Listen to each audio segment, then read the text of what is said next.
এখন আমরা শিখবো কিভাবে রেক্টেঙ্গেলের ভেতরে আমরা ফিল কালার অ্যাড করব। লাইক এরকম।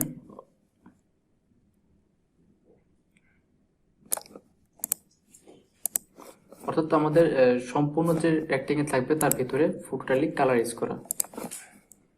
তো এখান থেকে আমরা এর জন্য আমরা যে ফাংশন ইউজ করবো সেটি হচ্ছে উপরে আমরা নেব সেট কালার।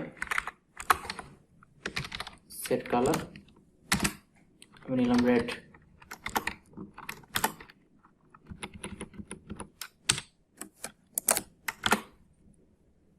আমরা লিখব এখানে সেট ফিল স্টাইল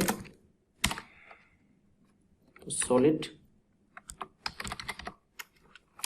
ফিল, তারপর দিব এখানে রেড। দেন আমরা দিব ফ্রুট ফিল।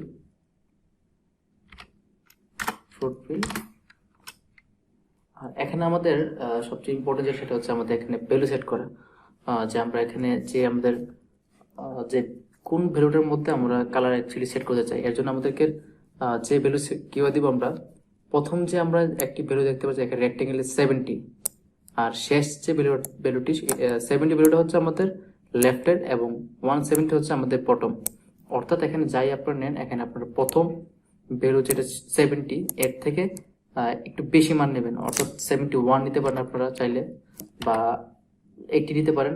মেন কথা হলো আপনাদের এই 70 থেকে একটু বেশি নিতে হবে আর কি। তো আমি এখানে 71 নিলাম। দেন এটা হলো x1 ধরতে পারেন।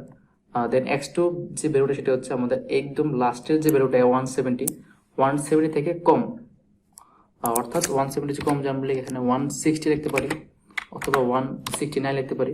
তো আমি 169 লিখলাম। দেন আমরা এখানে রেড লিখব।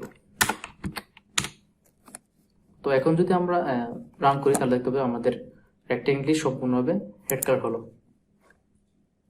তো দেখতে পাচ্ছি আমাদের রেক্টেঙ্গেলটি টোটালি রেড কালার হয়েছে।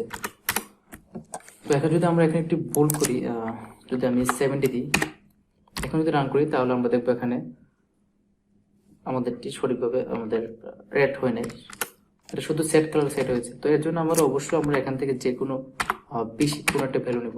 যদি আমি 90 দিই তাহলে হবে। অর্থাৎ মেন কথা হলো আমাদের রেক্টেঙ্গেল ভেতরে প্রথম এবং শেষ ভ্যালু, এই দুইটার ভ্যালু প্রথমটা থেকে একটু বেশি নিতে হবে আর সেটা থেকে একটু কম নিতে হবে। তাহলে আমাদের x1 x2 মান যদি বসে তাহলে আমাদের এইভাবে আমরা চাইলে খুব সহজে আমরা রেক্টেঙ্গেল কালার সেট করতে পারি।